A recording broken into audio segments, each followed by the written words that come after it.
Whoosh, Lonnie Johnson's Super Soaking Stream of Inventions by Chris Barton, illustrated by Don Tate.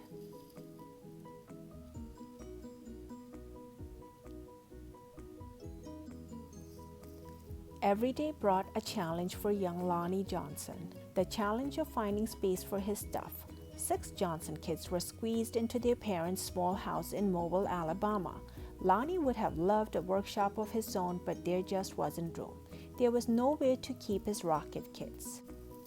Bamboo shooters, rubber band guns, erector set, go-kart engine, bolts and screws and other spare parts his dad let him bring in from the shed, and various other things he had hauled back from the junkyard.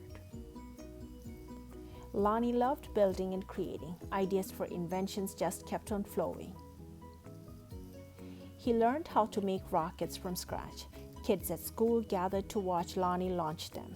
And he learned how to make rocket fuel. When it caught fire in the kitchen, Lonnie's mom didn't make him stop. She just sent him to work outside. Lonnie wanted to spend his life designing things, building things, and getting them to work. He wanted to be an engineer. However, Lonnie took an exam that said he would not make a very good one. His dream had been challenged. Lonnie was discouraged, but he knew that whoever had graded his tests had not met Linux. Inspired by a TV show, Lonnie had built his own robot. He made it out of scrap metal and named it Linux. Compressed air cylinders and valves allowed Linux's body to turn and its arms to move.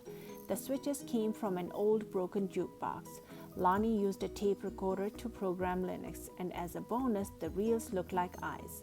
Lonnie wanted to enter his creation in a science fair, but he couldn't get the transmitter to work. Without it, Lonnie couldn't send commands to Linux.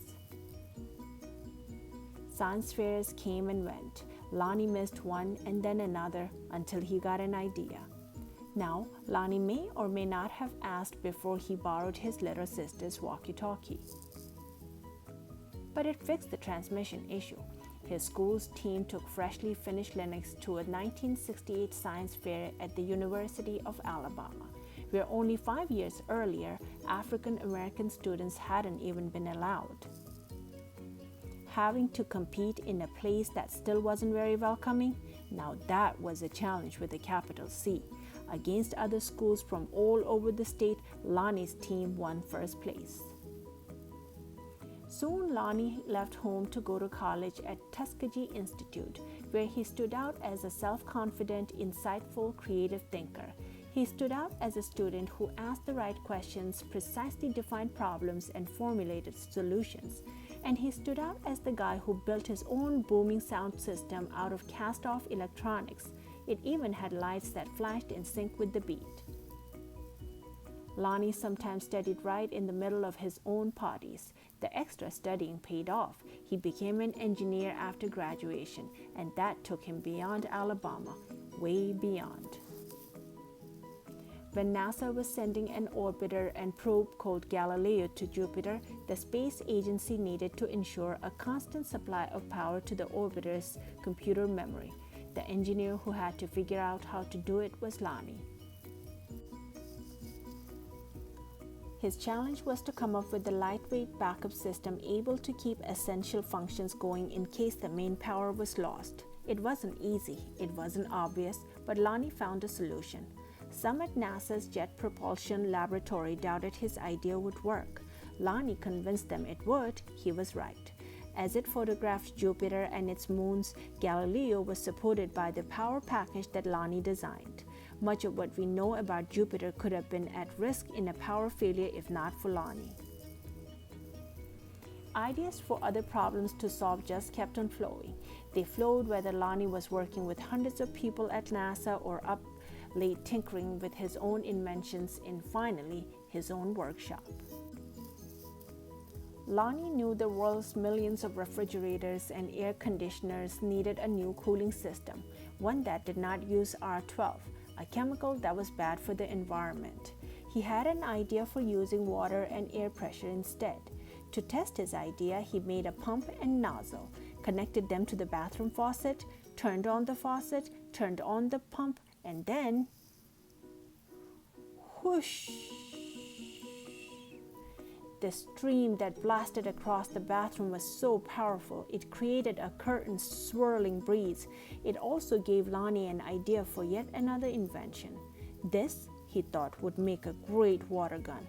First, he had to find or make the parts, including a pump small enough for a child to handle. Then he had to glue the parts together into a prototype, an early version with room for improvement. Finally, Lonnie tested his strange-looking squirt gun at a picnic. "Does it really work?" a man asked. "Sure," Lonnie said. "Wanna see?" Lonnie worked the pump, which squeezed air into a chamber. When he pulled the trigger, the air escaped, forcing water out with a whoosh. For a water battle to be a fair fight, there couldn't be just one of Lonnie's water guns. He needed help making more, so he went to toy company after toy company after toy company. The word no flowed again and again, but finally one company said yes. It planned to make his water gun. Lonnie also had other projects: a water-propelled toy airplane, 2 kinds of engines, and his cooling system. He found investors to provide the money for turning his ideas into products people could buy. He made a leap of faith, quit his day job, and devoted himself to full-time inventing. But soon each plan fell apart, even the one for the water gun. These things sometimes happen. But when they happen one after another to the same person, well, that's some pretty bad luck. Lonnie didn't have a job. He didn't have the money he had been counting on. He and his family had to move out of their home and into a little apartment. He was angry and scared. But Lonnie had dealt with challenges all his life. He knew a lot about solving problems, and he still believed in his inventions, especially the water gun. Lonnie went looking for another toy company. In 1989, he found a toy maker who was interested in seeing the water gun if Lonnie ever happened to be in Philadelphia. "But don't make a special trip," the guy said. Lonnie made a special trip. In his wife's suitcase, he carried a new prototype. He unpacked it, filled the tank with water, pumped the gun until the air pressure was good and high, and whoosh! Wow! Kids everywhere agreed with that wow. Lonnie's water gun, called the Super Soaker, became a smash hit. In no time, there were Super Soakers in backyards and on beaches, in parks and on playgrounds. Each sale of a Super Soaker put a little money into Lonnie's pocket. All those hours, all those years that Lonnie spent in his workshop had paid off big time. Now he could afford to do just about anything he wanted. So what did Lonnie do? He got a bigger workshop, which is where you'll find him today.